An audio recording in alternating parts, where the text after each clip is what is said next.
Welcome to the Oddity Shop, where the bizarre is always on sale.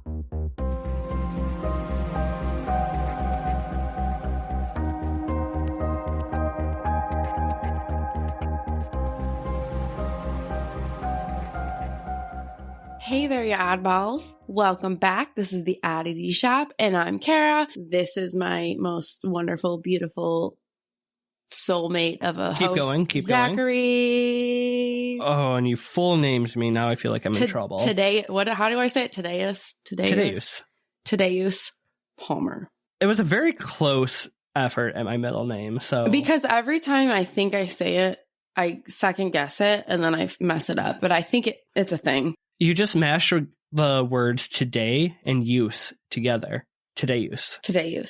So I actually got that one day when I worked at the state parks. My friend Sarah Hart, now Sarah Parrott, we used to point people in one of two directions. You'd either go to the campground or to the day-use beach. And one day she's like, oh, you go to day-use. And she looks at me, she goes, that's your middle name. That's so cute. She's a wonderful, wonderful human being. Oh, okay. Well, what is this?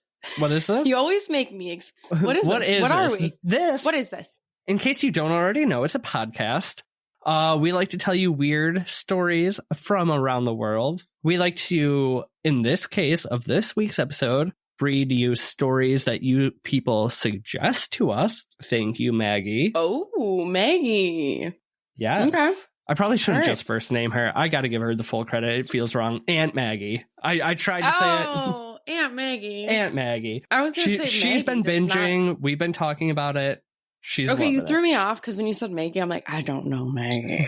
But then you said Aunt Maggie, and you did tell me that the other day she was so excited that she was like ultra texting you, and you were trying to respond, but you were at work, and you're like, she was just so pumped about it, and I love that. I'm Thanks, pumped Aunt that Maggie. She's pumped. Like I love it. Yes, and thank you for this submission. This is a great story. I didn't know. Oh, because you hid it from me. I was like, I didn't know she had a suggestion. Yes, Queen. Love it. All right, what's going on with you? I'm very boring. I don't know. It's a really good question. Wow. I can tell you what's going on with me, and you know what? I don't even care about the embarrassment anymore. You said you had nothing going on. I, on the other hand, tried to cancel my weekend plans in the worst way. So Friday night, I'm living my best life. I don't go out. I don't do anything. I played some video games for the first time in weeks. I go to bed. Apparently, after 30 years old, I can't make it through the entire night without needing to go to the bathroom. I know this. 3 a.m, I reached forward to flush the toilet, and I threw out my back so badly that I hit the floor and had to crawl to my bed. So 30 is looking great on me. Well, here's the thing. When you just said you were going to cancel plans, I thought you were trying to like get out of plans, but you weren't trying to get out of plans. You just were like, I don't think I can do my plans. I literally texted my friend Carmela who came out, and I'm like, this is going to be the most 30-year-old excuse you've ever heard. Did you ever get icy hot like I kept telling you? No, but she brought a magnesium roller stick for your back that helps with muscles, and that worked. Shout out Carmela. I did tell Nick, though, that if you asked him if he bought Icy Hot, to lie to you and say yes. You little shit. Because you know what? I was going to text him and be like, I knew you need were. to go to the store and buy Icy Hot. But you were like, no, I'm going to get it. And I was like, all right, I'm not going to be that person. I'm not going to be overbearing. And I'm just not going to do it. I'm not going to be as my father-in-law calls me, a helicopter mom. I wasn't going to be. You are so a helicopter mom to everybody in your life. But it's insane. You should have it on hand, and you don't. Fair. I'll mail you some. I do have one thing. Fair enough. Okay. I was going to say it, but I was waiting. I do have one thing. I hung out with my mom recently. Did a little Sunday fun day, and my nephew. I didn't even tell you this, but my sweet little not so little nephew. I'll post this picture. He decided that he wanted to drive from Traverse City with his girlfriend, and he wanted to stay with his grandma and grandpa, which are, my mom and stepdad. And so I thought that was so cute because at 18 years old, who's just like, hey, now that we can drive and it's like fun, can we drive to your house? So it's like a 4-hour drive and they want to do all these adventures or whatever. So they came Friday, they stayed with my parents. And then Sunday I went over there and I got to like have breakfast with them before they headed out to go hit all these other places. But he is like 6'4". Yeah, I'm not surprised with your family. Well, remember, this is my stepdad's side. So this is my stepbrother. So it has no relation to me.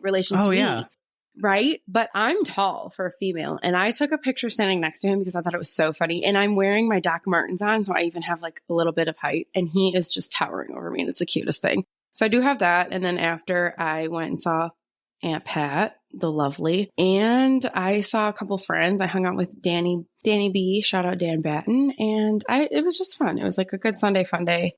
So I do have that. Nice. Look, I was gonna say we got out and did things this weekend.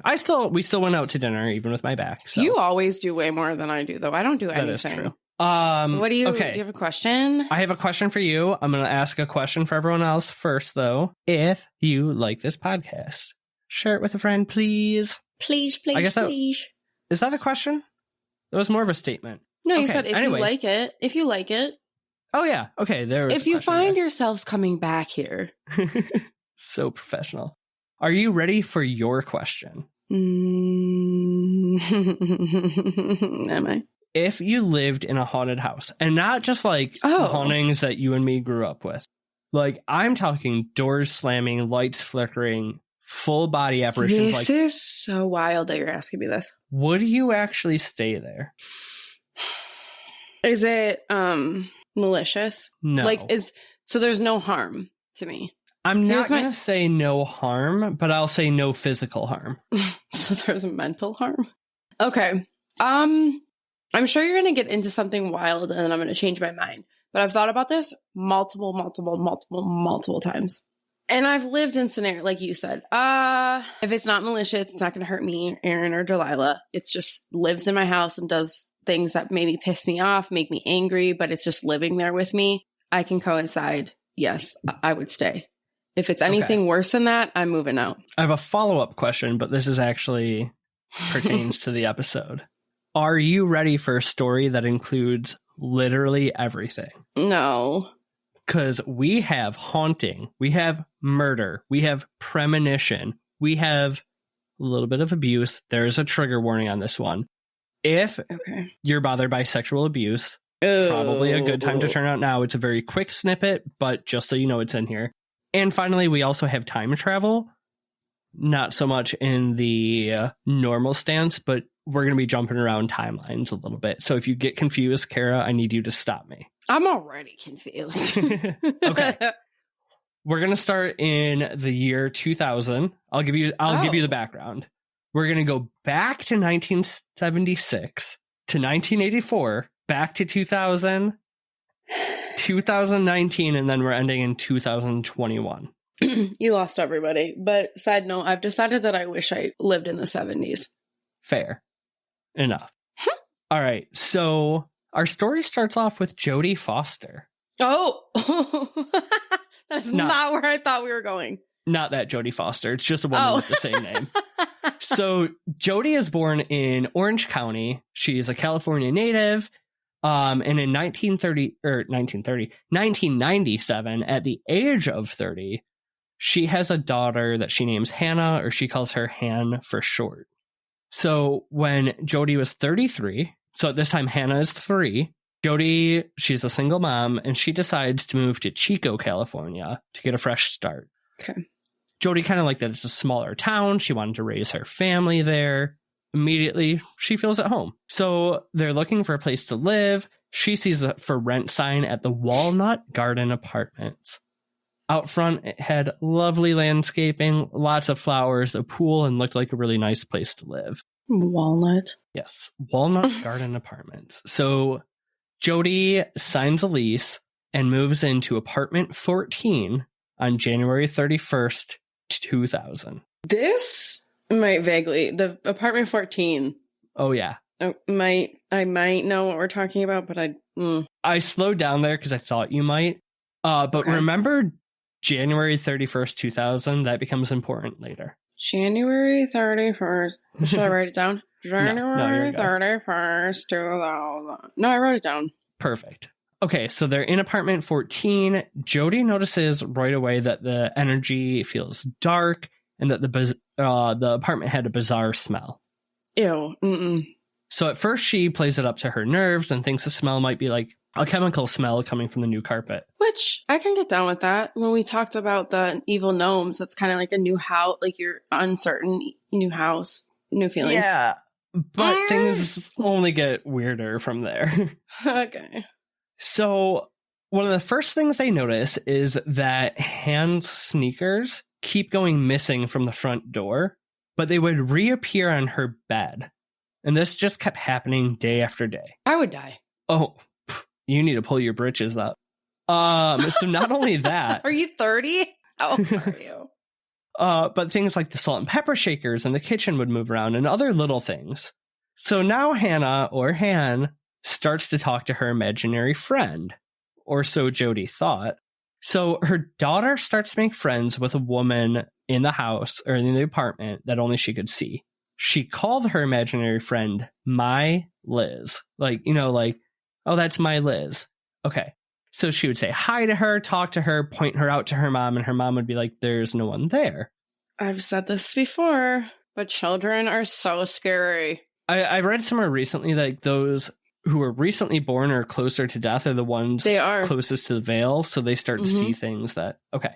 So anyways, Hannah just thought this was like a real person, though, coming over to the house, right? She doesn't have any distinction. Remember, she's 3 years old. Which is that's that innocence. Right. So, and then Jody just thought, okay, she's 3 years old. She has an imaginary friend. Now, Jody starts having super weird dreams. This is all still in the same, month of February. I'm sorry. Did you say it's just Jody and Hannah, right? Or is there husband, dad? Nope, Jody's a single mom. Okay. I just want to make sure I'm clear on that. So Jody starts having these dreams, and at first she was dreaming of a girl who was walking down the street, being approached by a middle-aged couple in a car, asking if she needs a ride, and then she would see the girl being forced into the car and her mouth being covered. From there, the dreams got worse, where she would see the same girl in a dungeon, like a basement, like a creepy basement dungeon, with a single light bulb. The girl is locked in it, and this couple would do physical and sexual things to the girl. Aunt Maggie, you did me dirty on this one. So Jody obviously gets a ton of anxiety from these dreams. By the way, if my creepy genes come from anywhere in my family, they come from the same line that Aunt Maggie came from. I mean, she's gone to Stephen King's house. She's given me all these haunting stories. She's going to the Stanley soon. We want to hear about it. Icon. Okay, so anyways, back to Jody. So she's having these dreams, right? One day, still in February, excuse me. This is still the month they moved in. One day they come home, and all of Hannah's toys are piled in the middle of the room. And on top was her toy Ernie, like Ernie, Bert and Ernie. Like Bert and Ernie? Yeah, no. He has a noose around his neck. So Jody immediately calls the police, and they think she's absolutely full of it, right? I don't know. Now that this is getting more, I don't know if I know this. I had no idea of this one. This one, it gets crazier as we go. Oh, we're 10 minutes in and I'm going to die. So everything kind of hits a head one big night in February. Jody wakes up in the middle of the night because she's hearing a loud sound, right? She walks out into the living room. The TV is on. It's blaring static. This was 2000. There was no remote for the TV. It was an older TV. You had to get up and turn this on, right? So it's we didn't have remotes in 2000? I don't know if it was because the TV was from 2000 or it was an older TV, but whatever. It was an older TV. Straight from Jody. Yeah, she didn't have a remote for it. So she starts to go to turn the TV off, and things get wild. The stove burners turn on. The cupboards start slamming shut. The lights are flickering. The electronic toys, Ernie itself, starts to go off. Ernie just starts saying, I feel great. She takes the batteries out. He starts going, I feel great. Are you sure it wasn't Elmo? Wasn't Elmo the one that everyone was killing each other over to get their kids? Yeah, but this one, it was specifically in okay. So Jody rightfully panicked, right? She goes to her next door neighbor, who is actually the property manager. Property manager comes over with her tiny dog. The dog starts freaking out. Everything is still going insane, poltergeist activity. Cords now from electronics are swinging like jump ropes. Jody, Hannah, and the neighbor they leave. And there were... Maybe you're getting into this. Never mind. I don't know where Jody and Hannah stayed that night. Maybe with the neighbor. This part was unclear. But the next day, Jody is sitting out by the pool, basically in tears, so afraid to go back into her apartment. And she's approached by a man who says he's lived there for 25 years. In a complex? Yep. Okay. And that people who move into apartment 14, they don't stay there very long. Oh my God. So Jody, obviously very confused, asked why, and she's told that in 1976, there was a girl who went missing who was never found. Oh no. Who lived in that apartment. Oh, I have goosebumps. I have so many goosebumps. So remember, this is 2000, 1976. That would have been 24 years earlier. Oh. Okay. Now we're doing the time travel. We're going to 1976. We're going to talk about the missing girl. Oh, God. She lived in the same apartment that Jody and Hannah lived in. Her name was Marie Elizabeth Spanicki. Her nickname is a combination of her first and middle name, Marliz. Okay. Does that sound familiar at all? Is it supposed to? Hannah was calling her imaginary friend Marliz. Mm-hmm. No. So Marie Elizabeth, stop. or Marliz, a little bit of background on her. So she was one of 7 siblings. She was born in Ohio. Her family describes her as being very, very, very beautiful. She fell in love with a young man from California. She moves there with him in 1975, and they rent apartment number 14. Like most young, beautiful women, she had moved to Cali with the hopes of becoming an actress. However, do you have something? No, I just keep going back and forth. Like some of this is sounding vaguely familiar, like this part, and then the apartment 14, and then some are not. Like the toys stacked and the new, I don't know. I'll tie it all together for you at the end. So her and her boyfriend are unfortunately not getting along that great. Her family kind of describes him as a bit of a bum, but on January 31st, 1976, they had gone to a flea market, they get into a fight, and Marliz refuses to go home with him and instead decides to walk home. No. The next day, her boyfriend reports her missing and she is never seen again. Of course he reports her missing. He might be more innocent than you're giving him credit for. Okay. All right, time jump. Now we're going to 1984 from 1976. We're getting some new characters. Okay, so a woman named Janice Hooker goes to her local pastor. The pastor immediately calls the police and says, "You need to hear this." Oh, no. She comes clean about her husband, Cameron Hooker, and says, "I've left him, and he has kidnapped 2 women, one in 1976 that he killed, and one in 1977 who she helped escape recently." Do you feel the most powerful and beautiful with the elements of the earth around you? Do you like one-of-a-kind jewelry? Do you sometimes feel like a woodland fairy? Me too. That's why I created Holly and Hemlock, a magical shop filled with handmade wooden jewelry and metaphysical tools. Come check out our enchanting wooden wares at www.hollyhemlock.com and join us in honoring the magic and beauty of nature with each unique creation. That's www.hollyhemlock.com. Yes. Damn, this is sounding really familiar. A lot of people have covered the story without talking about the haunting portion of it. So you've probably heard it. Why. Because it's sounding so... But the haunting part sounding... Okay, anyway. So she helps one escape, but one was... murdered. Dead. Yes. So she stayed with this man. Now, she's afraid to tell the cops her story, right? Okay, so the courts are like, we need to hear what she has to say. So she is given immunity from the courts. Oh. She states basically 2 stories, right? There's one in 1976. Her and her husband kidnapped a woman in Chico, California, whose name was Marliz. So Cameron and Janice saw her walking down the street. They offer her a ride. She gets in, and with a knife to her throat, they forced a box over her head. This box is made of wood and styrofoam that enclosed her head and weighs 20 pounds, and barely any sound can escape. Yeah, okay. Remember Jody's dreams? Mm-hmm. So she's driven back to their house. She's taken inside and kept in the basement, restrained. Janice tells the police that Cameron was really worried about keeping this kidnapped slave, even though he had planned it for a long time, but he didn't want the neighbors to hear. What a piece of actual shit. Oh, if you already think that. So because he doesn't want the neighbors to hear, and this is, it is going to get a little bit graphic here for a minute. I had to keep some of these details in to make the story make sense. If you don't want to hear this, now is a good time to tap out. But he decides that the way to keep her quiet is to cut her vocal cords. Oh. So Cameron forces Janice to bring the girl up to the bathroom from the basement to the main floor to make it so that Marliz can make no more noise. Unfortunately, the surgery does not go well. It is not successful in cutting her vocal cords. They take Marliz back to the basement and force her head back into the box. Sadly, Marliz dies from this botched operation, according to Janice.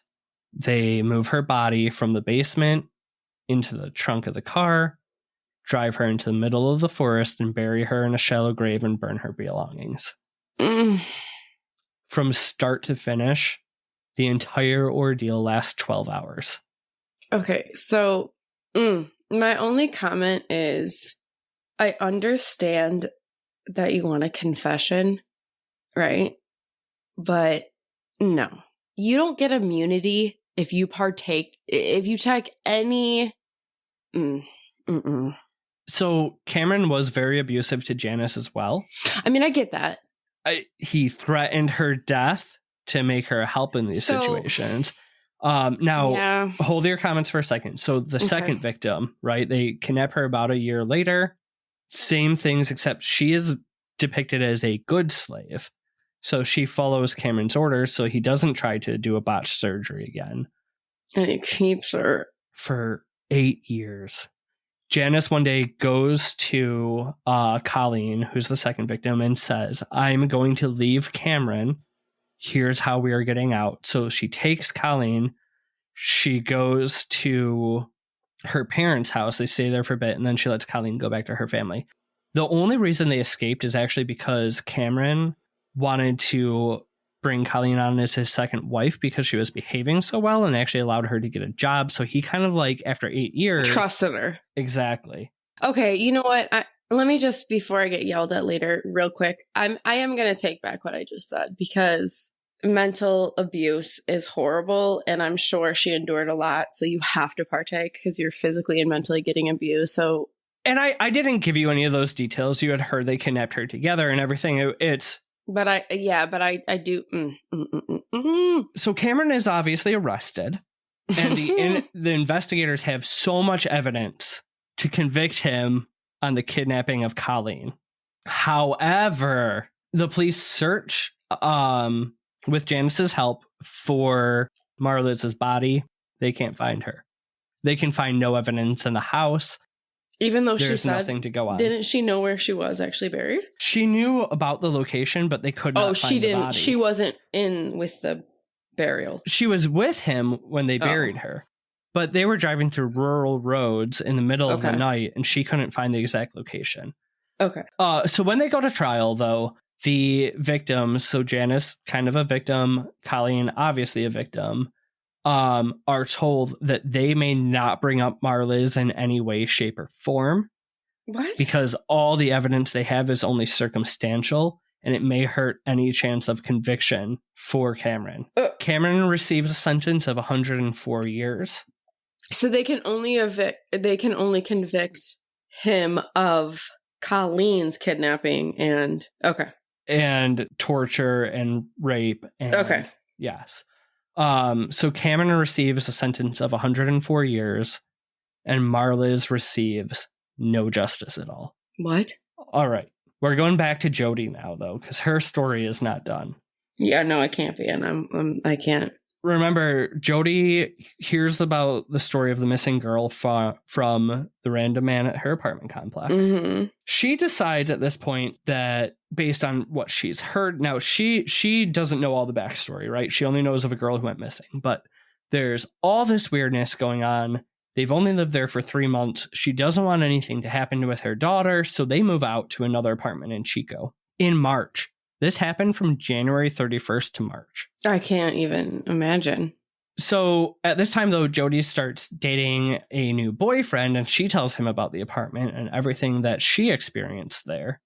But things get a little weird for them again. So Jody's boyfriend finds an article about the missing girl, Marliz, from 1976.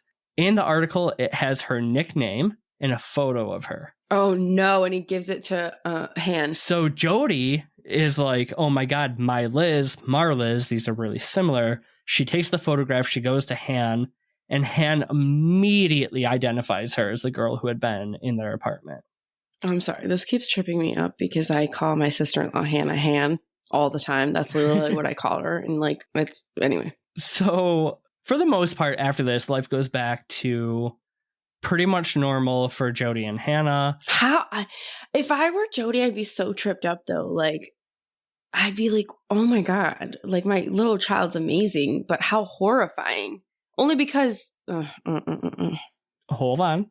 For the better part of a year, their life is normal until Jody starts having dreams again. Like the same type? So it's now 2001, but instead of having the dreams of the girl in the basement, she sees the same couple, but they're in the woods. No. So Jody describes it almost as like she's having an aerial view of all these things that were happening. And every now and then she would see letters, numbers, and symbols. So when she woke up, she writes it down. She writes down A17 and 35.76. The next day, she has this overwhelming just feeling to call the police.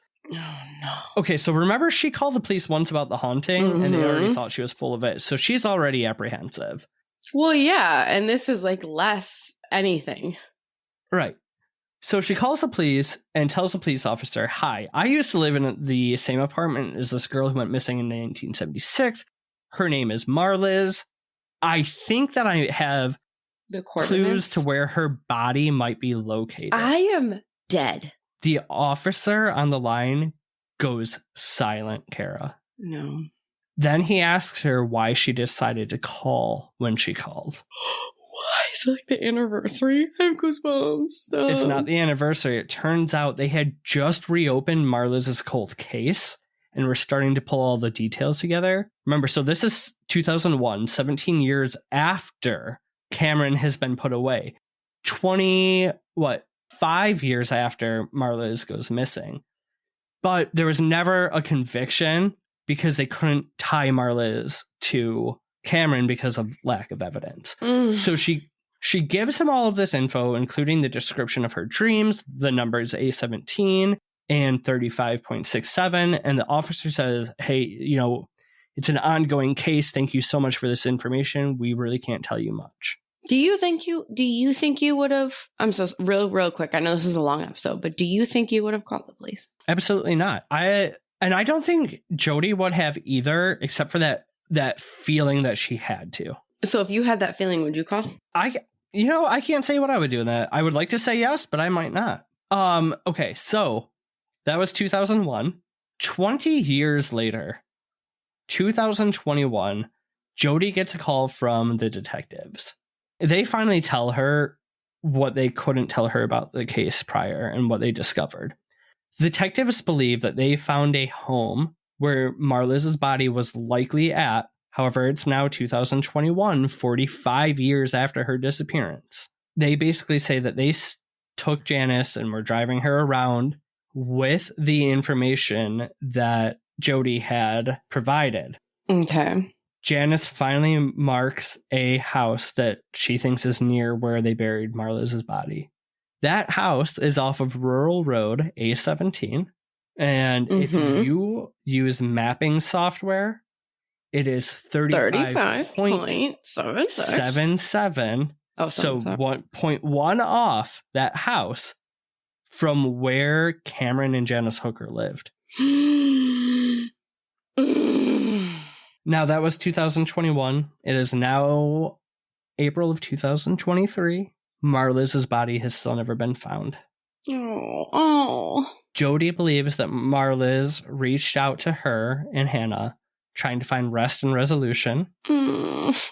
She even writes a book about her experiences. Oh, really? But she has stopped having strange dreams after that event in 2021. After she reported it, like she just let it be known? Or sorry, not 2021, 2001. What's the book? The book is called Forgotten Burial, A Restless Spirit's Plea for Justice. That is so sad. So Marliz's case is still open, and her family continues to hope that one day there will be justice for her. And probably worst of all, Cameron Hooker is actually up for parole this year. Motherfucker. Because he was never convicted for murder. Oh. So in October 2022, he was supposed to have a trial to see if he could get early release. Wait, when is his parole up? I'm so sorry. He's up for parole. When?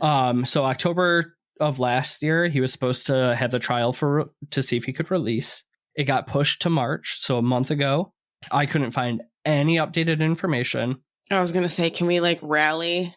Can we rally and protest? He could potentially be released, but because he is a sexual predator, if he is released, it is very likely that he will spend the rest of his life in a mental hospital. Okay.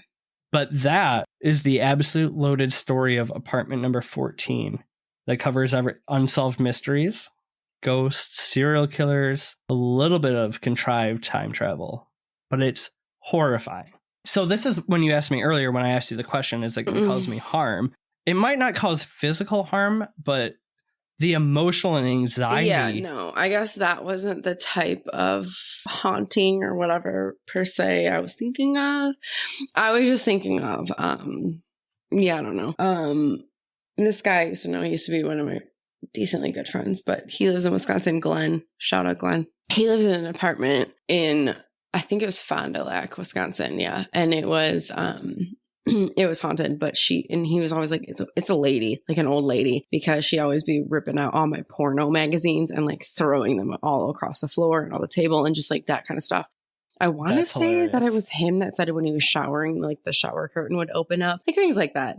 All right. Are you sure that wasn't my Lake Orion apartment where the door to my bathroom would open? Yeah, maybe. Two really weird things would happen. I kept thinking about my apartment in Lake Orion. What was the name on the mirror? So every time I took a shower, no matter how much I cleaned the bathroom cabinet, I tried Windex, vinegar, rubbing mirror. Alcohol. Yeah, it was the medicine cabinet mirror. Oh. Yeah, when you said cabinet. So it wasn't the big mirror, it was the cabinet mirror. But when I would take a shower, it would fog up. You could read that somebody wrote Grace, God's daughter. Mm-hmm. I have a video of me showing that and then the bathroom door opening. Mm-hmm. Now, before I had even mentioned it to anybody, our friends Sarah and Ashley came over. Well, you had mentioned it to me and I knew. And when I got there, it was the vibes were off. And it had odd vibes. I had bought you those 2 plaques. Yes, and the one flew off the door. And it was like a welcome home gift, right? Or a welcome whatever gift. And I wrote the data. Thank you. And they were just you still have them in your bathroom, but they're cool, just wood, right? They're wood plaques. And it's one is a it's like the bathroom. Male and female bathroom signs. And it's just, they're just cute. They're just cute, whatever. And I think it was funny because it's gay and right. So when Sarah and Ashley were there, though, I had gone out to smoke a cigarette with You didn't Ashley. Tell them. No, they had no idea.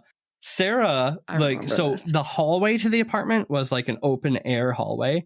And she looks over the stairs and starts shouting down at us Zach, is there weird things in your apartment? I'm like, what's going on? And she's like, your drink just slid off the counter. It was inches. I vividly remember you calling me though. She just said, you told me that she calmly came and opened, because you guys were smoking. She opened the screen door and was like, Zach, I think your house is or your apartment's haunted. And you were like, why? Yeah. And then of course I had to okay, guys, come into the bathroom with me. I want to show you this. What? Because what was it? Grace, God's daughter. Yeah, no. And then there was writing under that I never was able to make out. I will, I'll try to find that video and we can post that. I have goosebumps. Again. Yeah. But like, I would be laying in bed at night and my bedroom. So that bathroom was off of my bedroom, and both that door and my bedroom door would open on their own. Mm-hmm. And and it was at a certain time, was it not? Oh yeah. It was always in the middle of the night, like 3 a.m. But I feel like it was a specific time. Oh, if it was, I don't remember. But yeah, anyway, that's my little personal story. On that note, if y'all have personal stories you want us to read back to everyone who listens, like we said last week, it might only be 50 people, but we want to hear them. No, we said we didn't have 50 people. No, true. But a few of you have given us some stuff, so we're getting ready. We want to have like some bonus episodes and do some cool things. That bonus episode be coming soon. Mm-hmm. And we appreciate you, and we appreciate all the love, and that's kind of it. And so, most of all, creep it real, Yadballs. Goodbye. Bye.